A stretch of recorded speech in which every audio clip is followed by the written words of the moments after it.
The Women in Payments Unicorn Challenge. This is basically businesses that are pre-seed or at seed who are looking to build innovative products and services that are going to change the industry. And you hear about them here first. So really excited about that.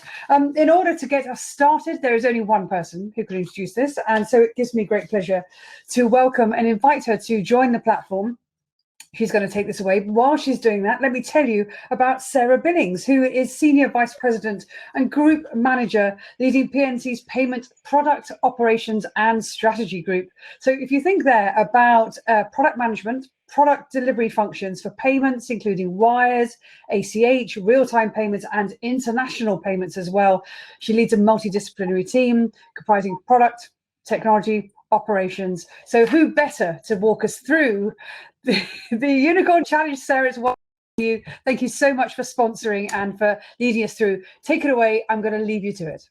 Thank you so much, Julia. And I and PNC are just absolutely thrilled to welcome everyone to the first annual Women in Payments Unicorn Challenge in the US. We all know that innovation is at the absolute heart of the payments business, which is why we really jumped at the chance to sponsor this particular Unicorn Challenge. In fact, a recent study by McKinsey showed that companies that maintained their focus on innovation during the 2009 financial crisis emerged 30% stronger by market average than their peers. And they continued to deliver that accelerated growth for the next 3 to 5 years. And more than 10 years later, we find ourselves with a global pandemic and economic crisis of our own. And we are determined to keep our focus on that same innovation. In fact, with many companies and individuals working 100% remotely, innovation has gone from a nice to have to a business imperative. So with that said, innovation only funds all the money invested in innovation, only 3% is spent on women initiatives. So we're here to change that today. And we have an amazing roster of companies who have generously offered our winner a 60-minute audience with their executives to provide objective feedback on their product concept, on their business. And I'd like to thank these prize donors: American Express, Bank of America, Deloitte, Discover, Ernst & Young, JP Morgan, KPMG, who's also thrown in an additional 5 hours of free consulting. Thank you. MasterCard, PNC, the Clearinghouse, Visa, Wells Fargo, and Western Union. So the winner of this contest will have all of that collective brain power to opine and help them as they grow their business. Thank you so much to all of our prize donors. Now it is my honor to introduce our esteemed panel of judges. And judges, as I introduced you, can you please turn on your video? We are going to start with Rose Silva, who is the Chief Technology Officer for Corporate and Institutional Banking at PNC. Hi, Rose. No. Next, we have Keisha Jones, Manager of Banking at Paycom. And hello, Keisha. Then we have May Zavina, Vice President, Global Professional Services at PayPal. Hello, May. And Melinda Roby, Vice President of Payments, Global Services for the Americas for Finastra. Hello, Melinda. Hi, Sarah. Hi, everyone. Hello. So I don't envy any of you because this is going to be so hard to pick from just one of our contestants. I'm going to introduce them now. So judges, can you please turn off your videos? And similarly, contestants, as I call your name, please turn on your video. So I would love to start by introducing Christy Kim, the CEO and co-founder of Tomo Credit. Hi, Christy. Hi. Next, we will add Christine O'Donnell. Christine is the Chief Marketing Officer for Clovis Technologies. Welcome, Christine. Oh, hi. It's actually Kathy, on the thing. I'm sorry, that probably didn't get updated. Okay. Kathy O'Donnell, yeah, CEO. Excellent, Kathy. And then we have Kimberly McClinton from Earnest Ease. Kimberly is the president and CEO of Earnest Ease. Welcome, Hello. Kimberly. Thank you. And last but not least, we have Ellie Polanco, who is the CEO and founder of Novello. Hello, excited to be here. So this is just such a great panel we have of contestants, and I want to go over very briefly the rules of the road, and then we'll get into it. So each competitor is going to have 5 minutes to present their pitch, and then the judges will have another 5 minutes to ask each contestant their questions. And keeping with the 5 theme, these contestants are going to be judged on 5 different criteria. Number 1, uniqueness and creativity of the solution. Number 2, the business model and potential success we see. 3, potential impact to market and to users. 4, the practicality and interoperability. And 5, the strength and diversity of the startup team. And I, unfortunately, have to be ruthless at keeping to the 5 minutes, so I apologize in advance. So at this time, and in the interest of keeping on time, I would like to have everyone turn off their video, including myself, with the exception of Christy, who will be our first competitor. Take it away, Christy. Hi, everyone. So my name is Christy Kim, CEO and founder of Toma Credit. So we give credit cards without pulling your credit report ever. I know that this is totally different from the conventional wisdom, because right now the industry is designed to evaluate people based on their credit score. If you have 800 plus score, that's great. If you have no score, we don't want you as a customer. It's very black and white. And I thought, why it has to be this way? So I am originally from Seoul, South Korea. I immigrated to the US when I was only 11 years old. So, and I worked really hard for my American dream, and I was going to school at UC Berkeley. And I was living at the international house, which is a dormitory for all the international students. And I realized that we had one thing in common, which is we had cash, but no one had a credit score. I thought that that's an irony, because to come to this country as an international student, we had to show our academic abilities and also prove that we are financially sound. Even we had to prove it to the government. And then here we are with no credit score, and we couldn't open a credit card, we couldn't get an auto loan, no mortgages.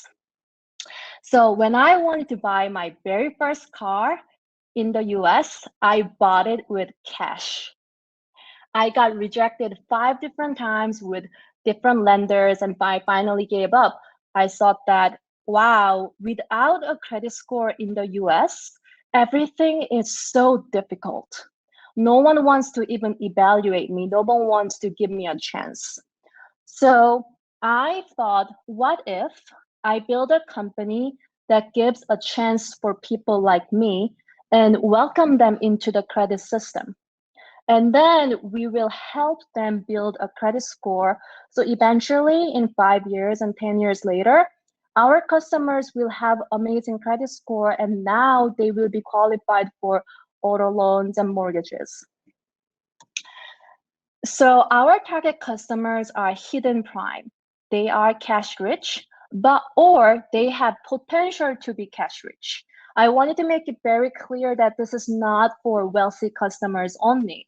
This is for everyone who have potential to be wealthy in their future. It can be a currently struggling college student or graduate student, or someone who's just getting their first job and making the very first paycheck. But right now, because they don't have a credit history, they are stuck with predatory products, or they have to use debit card or secured credit card. And we estimate that the market is about 30 million as of today. And the data point is based on the Consumer Financial Protection Bureau. And the population is growing every single year.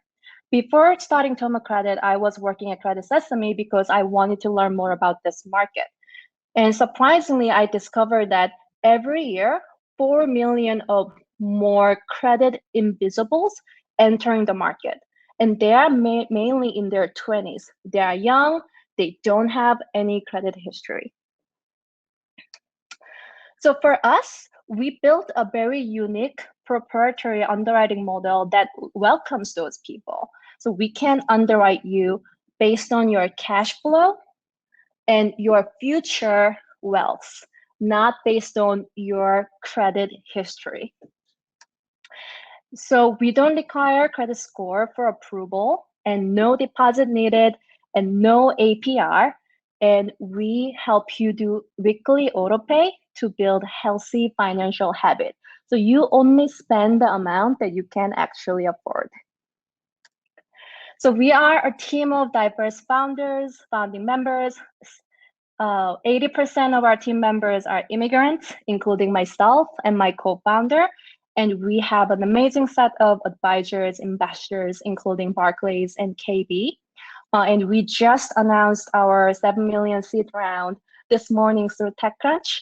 So I will send the link in a chat. And we are really excited to partner with companies and investors who believe in our mission. Thank you. Christy, that was spot on 5 minutes. Thank you for sparing me cutting off your wonderful pitch. Now I would love to invite our judges to come back on stage, please, and ask questions for 5 minutes, starting with Rose. Hey, Christy, great pitch. Very exciting about your next round of funding. Could you say a little bit about algorithmic bias and what you're doing? I know when I read your overview, you talked about wanting to make your algorithms transparent or at least regulator friendly and visible. So if you could just expand on that. Yes, absolutely. So we built our own unique algorithm, and we have a team of data scientists from MIT, and we have data engineers from LendUp. So our approach is we analyze your cash flow data, and I believe that this approach is way more fair to people, because as we all know that women, especially minorities tend to have lower credit score than their male peers.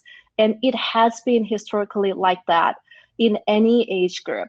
But with Toma Credit, because we are simply looking at your real-time cash flow data, there is no inherent bias that has been around in the industry. I'd like to understand more about how your profit works. So there's no APR, there's no fees, there's no, so it sounds like a wonderful, wonderful product. However, how does the business generate income? Yes, the number one feedback we got in our early days is that, Christy, your product is so good to be true. Everyone wants it, but how are you going to survive? So we collect 2% interchange revenue from merchants, not from the customers. And because we have a shorter payment cycle, we are different from a typical credit card company. We let our customer to pay off balance very quick. It can be 3 days, 1 week, 2 weeks. Because of that, we can recycle our lending capital, and also we make more money from the merchant. Let's say you spend $100 per week, we make 2%, $2 every single week. I have actually follow-on question to that. Is how do you go into specific agreements with each merchant, or how do you kind of recognize that 2% and scale that? Yes, so fortunately, we don't have to have contracts one by one because we are partnered with MasterCard. So we work with any partners who are in their network. And to be more accurate, it's not always 2%. It can be anywhere between 1.1% to 4.4%. But in average, it's around 2%. Great. Christy, so can you talk a little bit about your competition and why, existing credit reporting agencies or other competitors aren't doing something similar to this? And how do you protect, potential competition from the future? Yeah, so we see us as the first mover in the market. So for example, like Venmo pioneered peer-to-peer money transfer, and Robinhood did for stock trading. And for us, we are honored to be the very first mover in the market to do things that other companies don't do. But I predict that there will be more competitors in the market in 3 to 5 years, because I fundamentally believe that this is the right direction where the industry is headed. And we will make sure that we always have more data, so our underwriting will be always one step ahead from our competitors. Great. Christy, great pitch. Thank you so much. And we are going to move on to our next competitor, Kathy O'Donnell from Clovis Technologies. So Christy, you can exit, and Kathy, please join us. Thanks again for everyone coming. I'm Catherine O'Donnell. I'm the CEO and co-founder of Clovis Technologies. Oh, auto playing apparently. So make sure that's not going. All right. So I will start off with my background. So I didn't start off in finance. I actually started off as a cryptanalyst at the National Security Agency. So that's a code breaker. And after the September 11th attacks, we really had to change the way that we approached our jobs. And we did a big focus on what we called target discovery. And that's finding threats in what was at the time like the big wild internet. And when I went to join a bank, specifically Capital One's Innovation Lab in San Francisco, I realized that money, terrorist financing, and fraud were all very exciting, and I loved working on them. But it was pretty clear that the entire financial industry didn't yet have access to the tools or the methodologies that really maximize our success. So I conducted quite a bit of research with my co-founders. And to be honest, we've discovered a massive opportunity to really revolutionize the way that banks approach fraud, money laundering, and terrorist financing detection. And to be honest, right now, our industry and our society need a new approach. So financial crime, these are numbers, but I really want people to understand that this represents people. So human trafficking, we see $150 billion flowing through our systems, but more importantly, 40 million people are subject to this.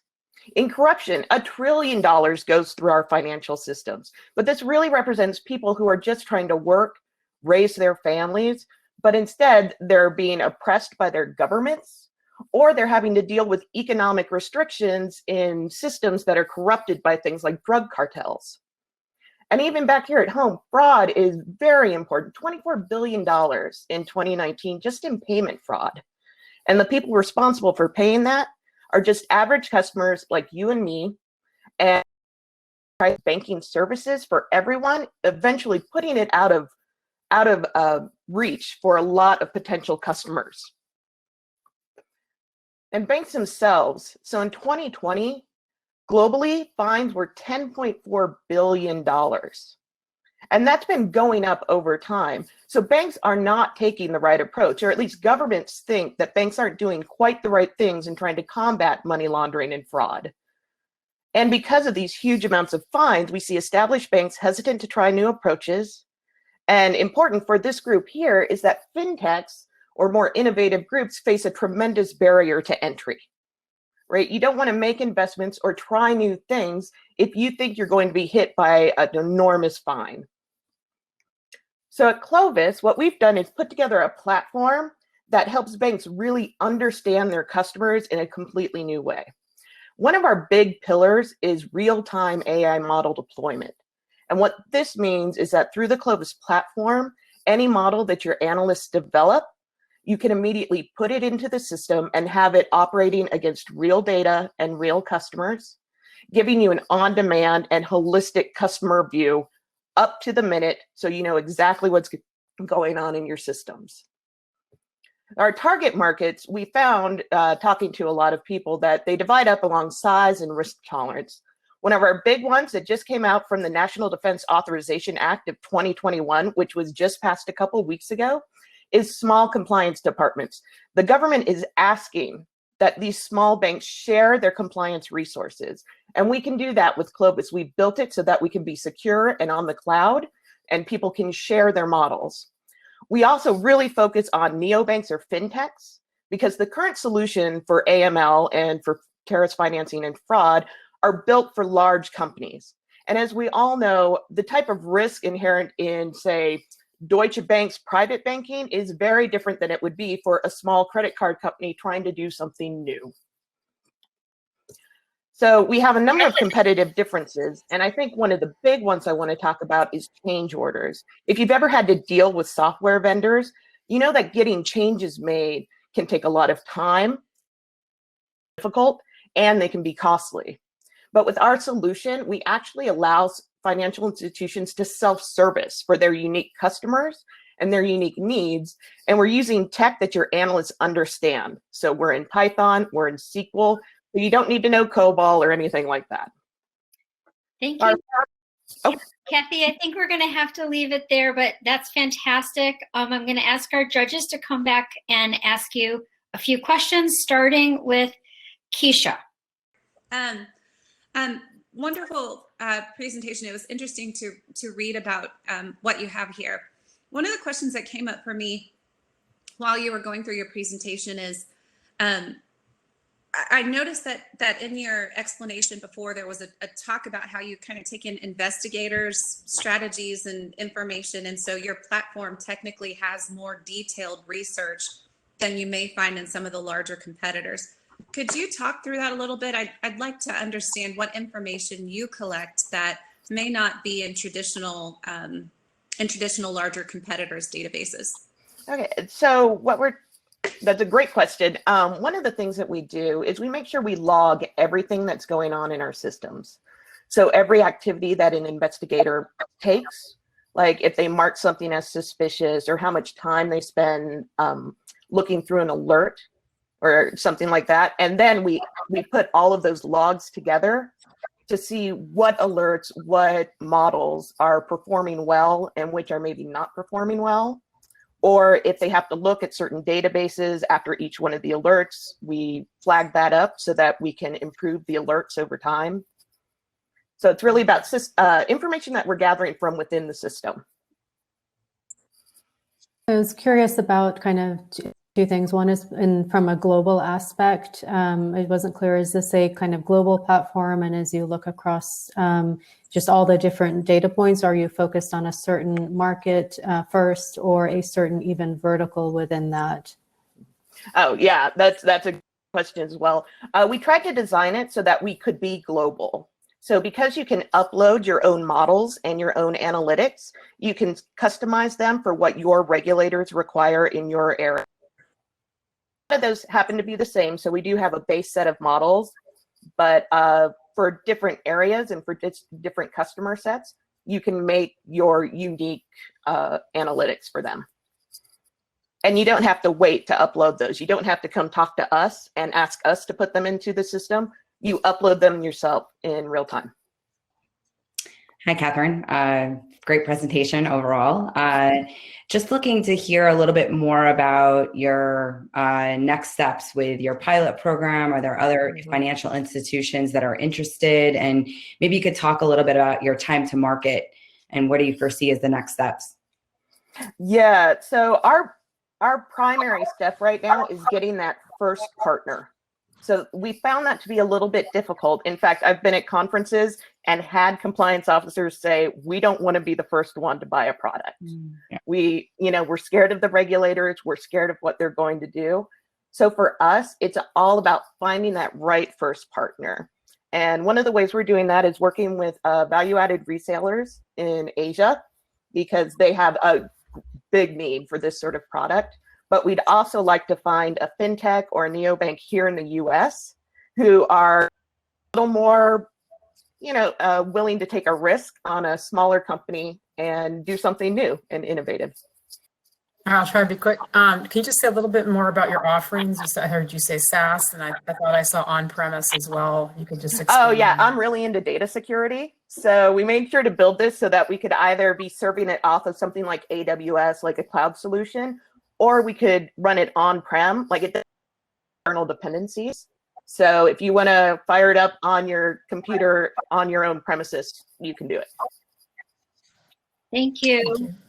Thanks so much, Kathy. And now we are going to ask our judges to leave and for Kimberly McClinton to join us. Good afternoon, everyone. My name is Kimberly McClinton, and I am pleased to be able to share with you my company, Earnest Ease. It was developed in January of last year. Earnest Ease is a helpful solution. We collect earnest money and security deposits for real estate transactions as well as for landlords. However, we've found out that we can go in so many other areas such as private jetting and private boats and a myriad of other areas. So we're not just established for real estate, although that's where it began. Real estate place all over the globe. And so there's a need for contracts and for leases to be secured by finances. A lot of times there's the same party taking on that money, and that money has the opportunity to become commingled or converted into personal funding. And so we want to be able to take this small yet very key component, this money and security deposit, through the transaction, and then meet parties at the close so that the transaction can take place without the loss of earnest money and proper credits can be secured. So what are the a lot of come in the fact of who can hold the earnest money. How do you get it from the closing table to the from the broker to the closing table? I'm sorry, I got a lot of little distractions going on here because of the presentation. Okay, hopefully that is better. We have an issue with, again, as I mentioned, the converting of funds or the commingling of funds with private monies as well as with, very good, I'm so glad you can see it, with private monies. Then we have who will actually bring money to the closing table. And so having all of those issues can cause a person who is waiting to move to the place to actually have to stay in a hotel for that night. And so since COVID developed,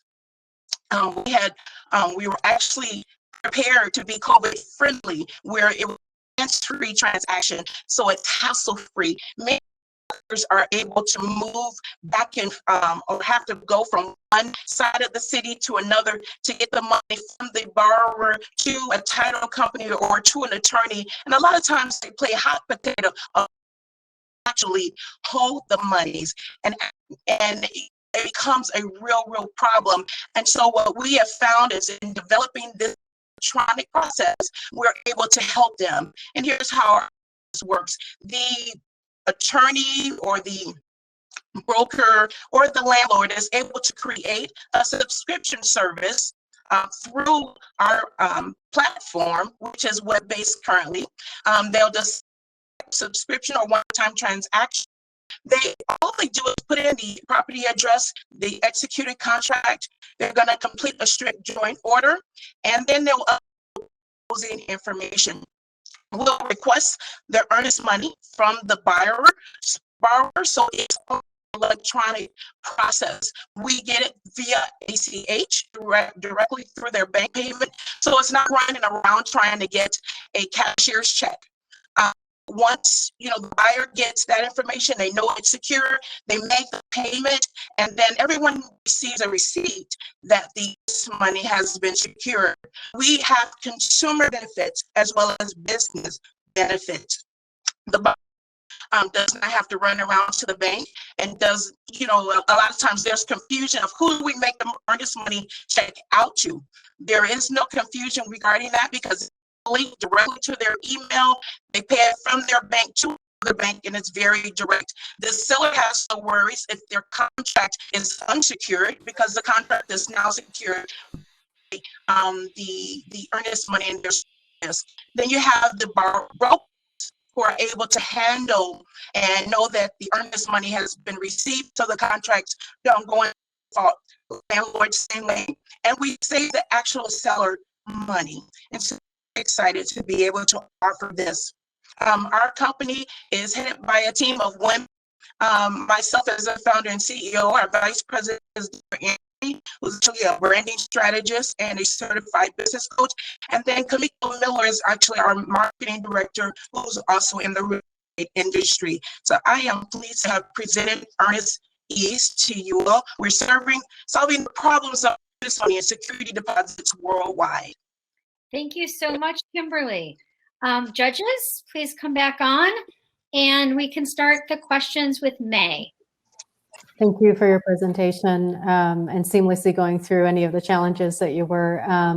I have a question for you around kind of the customer experience. Is this a white labeled solution, or do you have thoughts of doing that, or will you carry your brand forward in a more prominent way? Actually, that is a topic of our discussions, but we are wanting to offer it as a white label. We find it most productive for our brokers to be able to have to white label it for their company, and it's more resourceful or useful for them in that manner. Yeah, so Kimberly, is there a potential threat of brokerage firms, investigating opportunities to build something similar or create like more of a competitive product? I don't know if you've seen any initial initiatives that other brokerage firms would be, potential, threatening with your solution. Right. So there's been a lot of discussion, and actually this was birthed out of a continuing education training that one of the directors of NAR, the National Association of Realtors, presented, that this issue because people are going to jail and literally losing their licensing because of the commingling and converting of funds. So there's been a lot of talk about technology that could be developed. However, no one has taken the step. And from what I understand, it's been talked about for 10 years. However, as Catherine, my predecessor, mentioned, there's a lot of financial institutions that don't want to take that risk. And so thankfully, I was able to partner with them that was to take the risk, and we've step by step been going through this since July of 2020. Great job, Kimberly. You said, I thought I heard you say that right now it's just a web offering. Could you expand on that and maybe talk about future plans for mobile, et cetera? As far as our mobile offering, we are in the process of developing an app for the process, so it'll be a little more clear instead of having to go to a website. So yes, that is in the works. I was curious if there's a need for any manual intervention in your process, kind of thinking about the scalability of this and how well your business will be able to handle that as you launch. Yes, actually on the back end, manual processings that are required by staff that will be able to actually take it from the request to closing and sending out wires, and we work very closely with our bank to be able to handle that. And then there's a responsibility of record keeping for the states based upon earnest money, because they have the journals as well as ledgers that have to be kept for managing brokers as far as how this money was received, transferred, and then sent off to a title company. So yes, there is a manual back process that is unnecessary. Thank you. And Kimberly, we really appreciate you sticking it out despite the few technical difficulties. So thanks, and thanks to the judges. At this time, I am going to ask Ellie Polanco to join us. She's the CEO and founder, as we said, of Nivello. Take it away, Ellie. Thank you. So I'm sharing my screen. Let me know if you can't see it for any reason. But my name is Ellie, and I'm the CEO of Nivello. And throughout this presentation, I'm going to be talking about a digital revolution that's happening in payments. And I wanted to spend a couple of seconds talking about that before I get into the slides. But what is this revolution that we're seeing?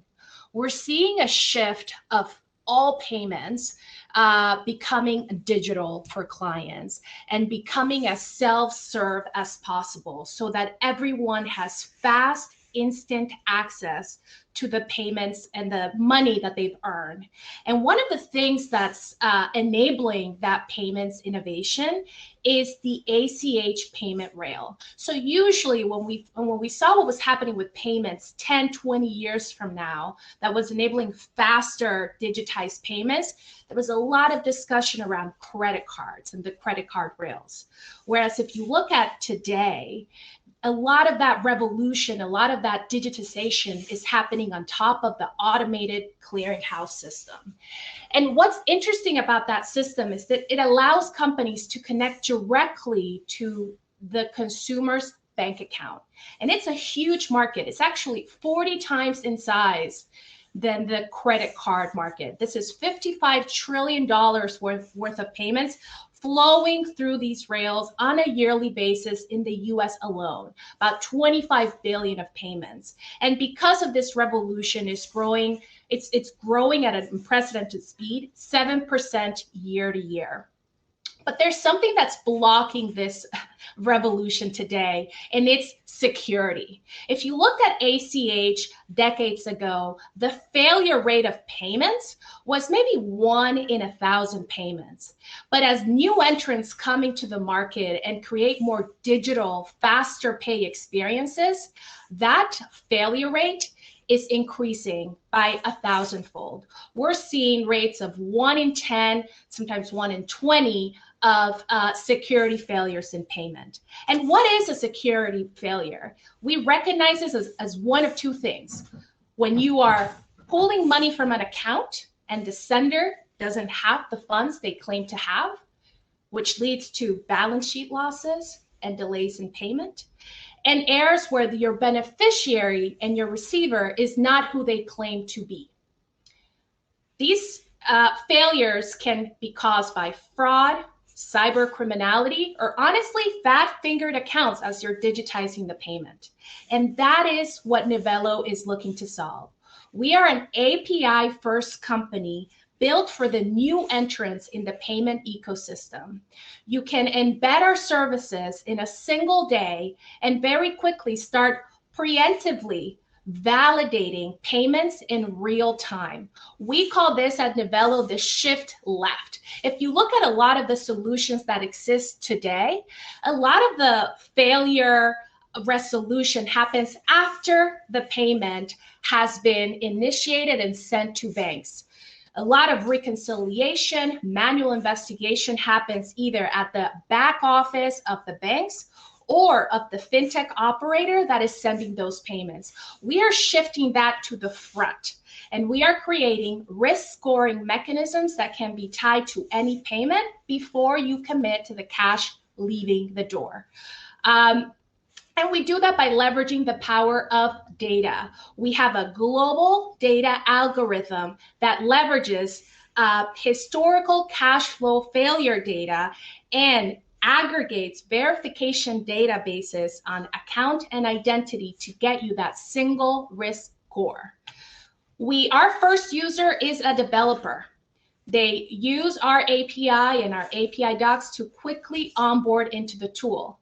But we also recognize that for risk, you need to have options for your risk and ops user. So we allow you to access our web app to customize risk settings and add rules depending on what matters to you and your customers.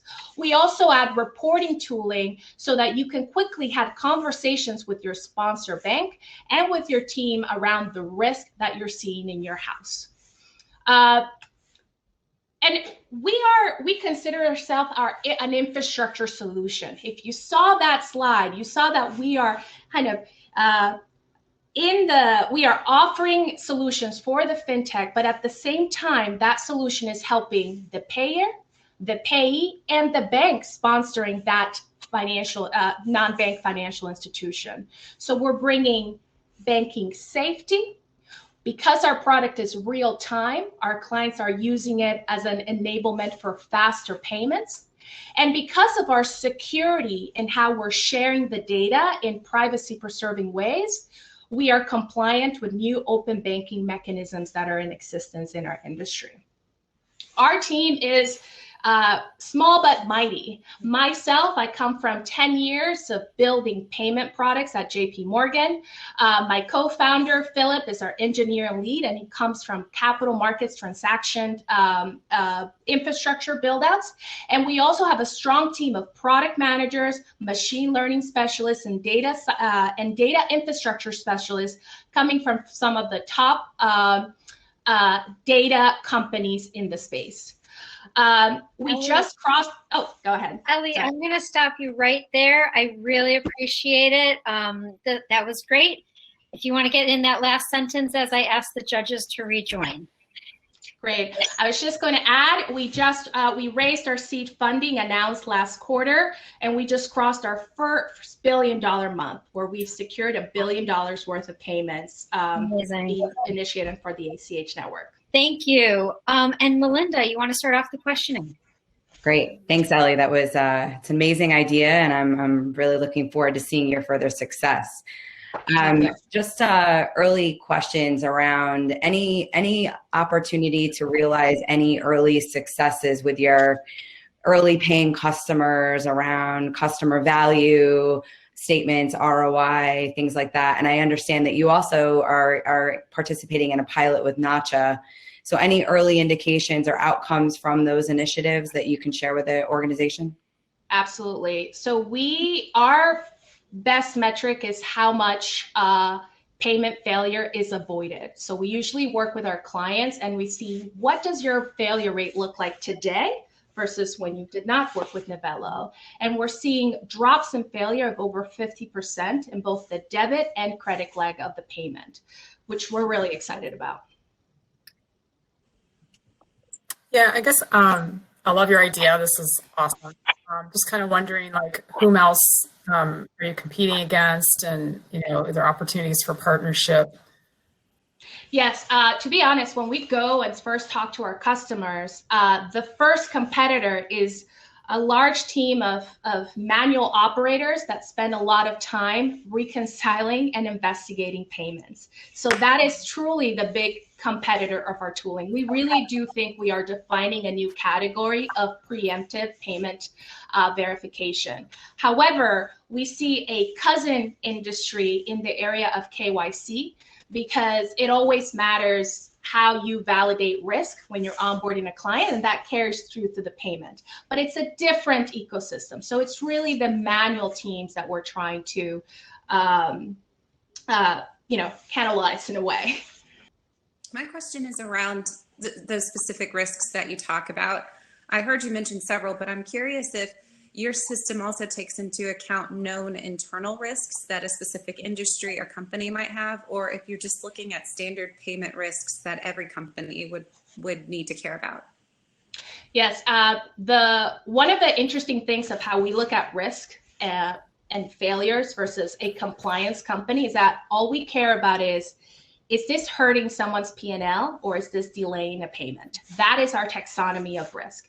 The main culprits of that today are errors around non-sufficient funds, uncollected funds. As it relates to delays in payments, it's around account takeover, diversion scams, business email compromise, the rerouting of the payment to the wrong beneficiary. And although it seems table stakes, fat finger accounting, you enter the wrong routing number, the wrong bank number, and you don't know until your bank validates it in a meaningful way. All of these things make up the taxonomy of failures that we care about.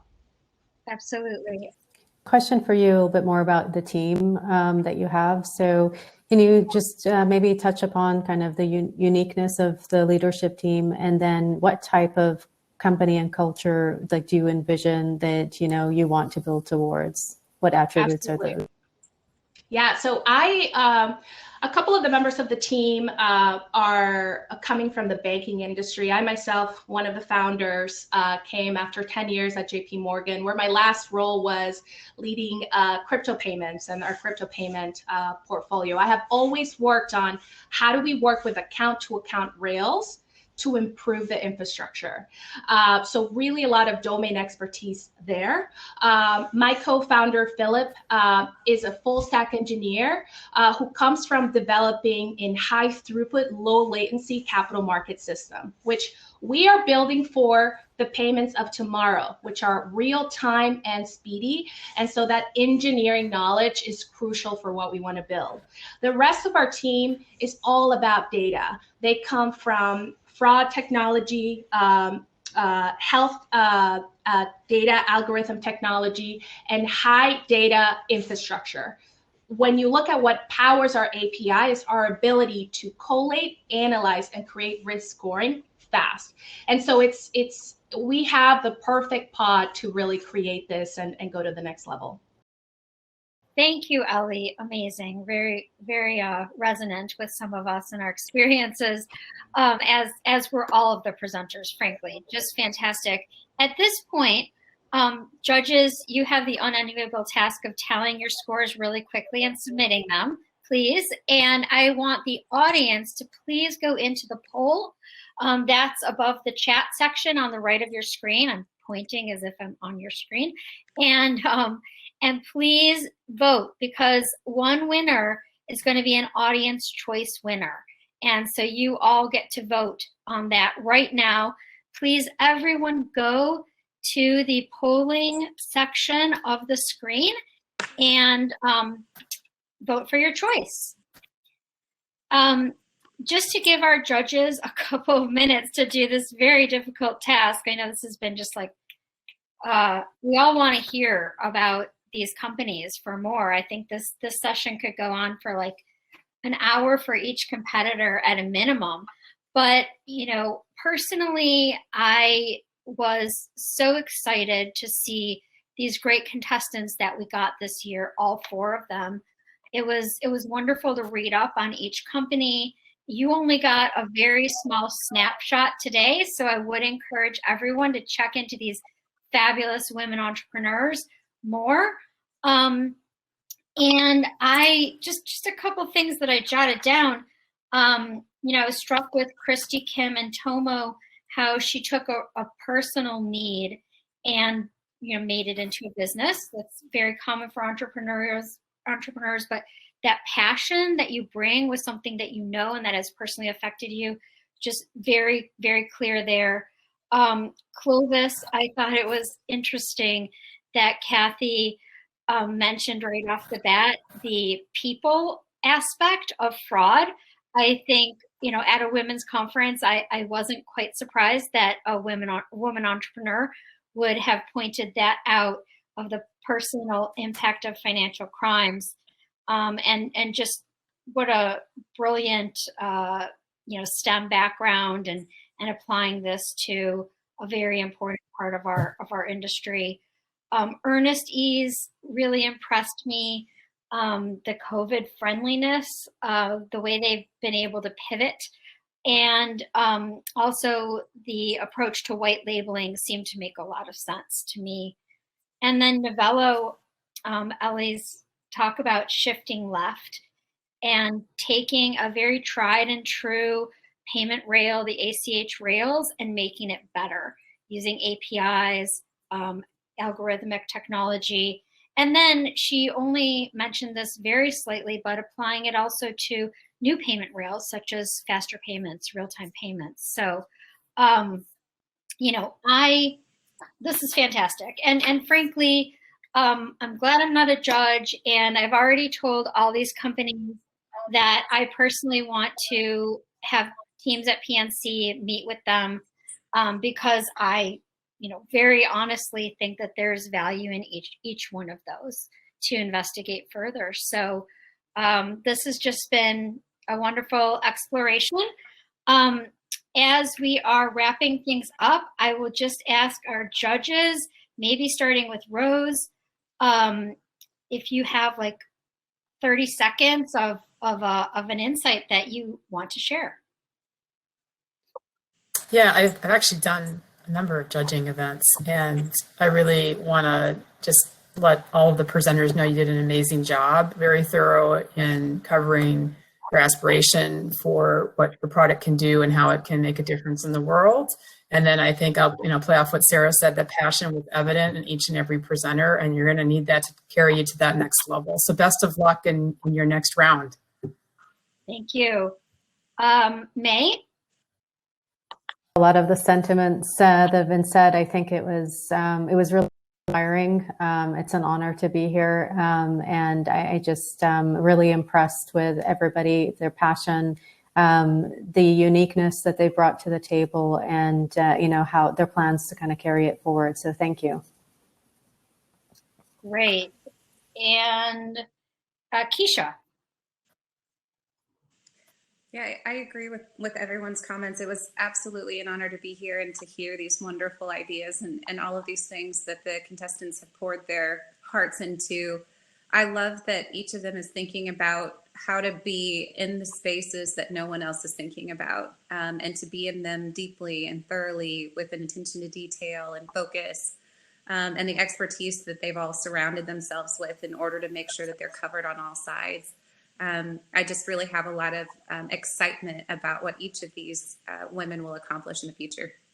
Absolutely. And Melinda? Yeah, I think my esteemed panel said it all here, but pretty amazing ideas, very creative. I can see a lot of market opportunity for each of you. And I wish you all continued success. And same here, I'm definitely honored to be here and have an opportunity to further progress your next steps. Thank you, everyone. And I am anxiously waiting the results from our fabulous tabulators at Women in Payment.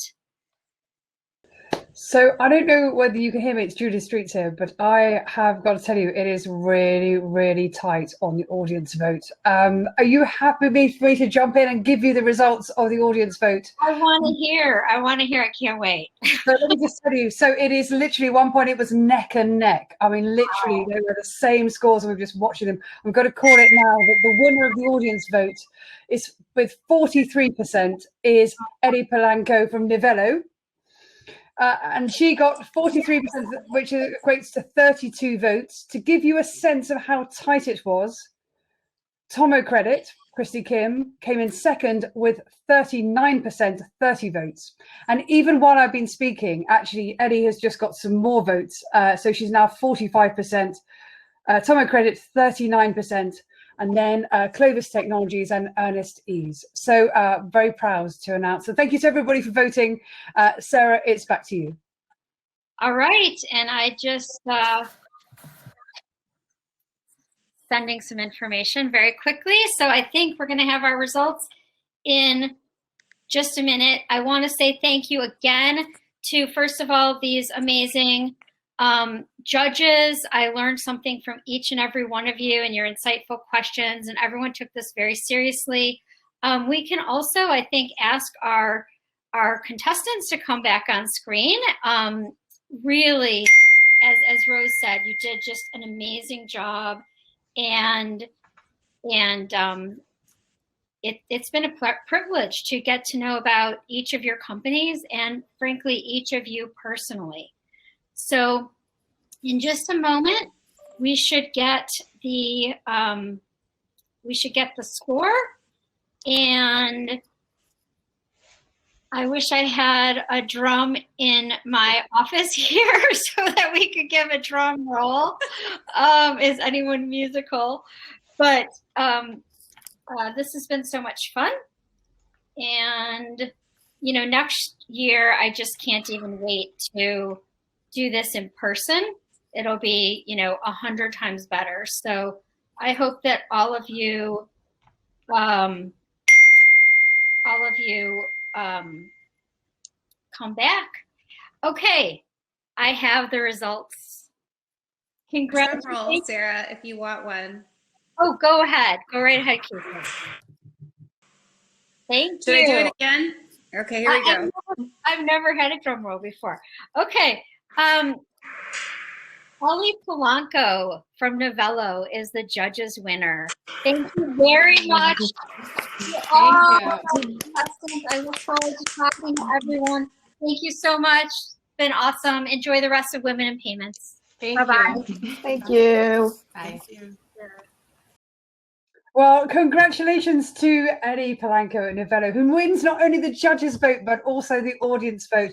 I tell you what, I was watching the audience vote polls and it was really tight at one point. So many, many congratulations to Eddie. Our thanks to Sarah and also to all the judges. And I just want to say that I'm so impressed that so many organizations have basically stepped up and said, we'll give you executive time in order to meet Ellie and the firm and to hear what she has to say. Also, no doubt, Ellie, I imagine from your point of view, there'll be some really fascinating, challenging and shaping conversations as well. So many, many, many congratulations to Ellie Palanco and Novello, and our thanks once again to Christy at Tomo Credit, Kathy at Clovis, and Kimberly at Earnest Ease. We wish you every possible success. I tell you what, there are hundreds of women in payments championing and calling out to wish you the very, very best of success. We will be watching with great interest to see how you get on.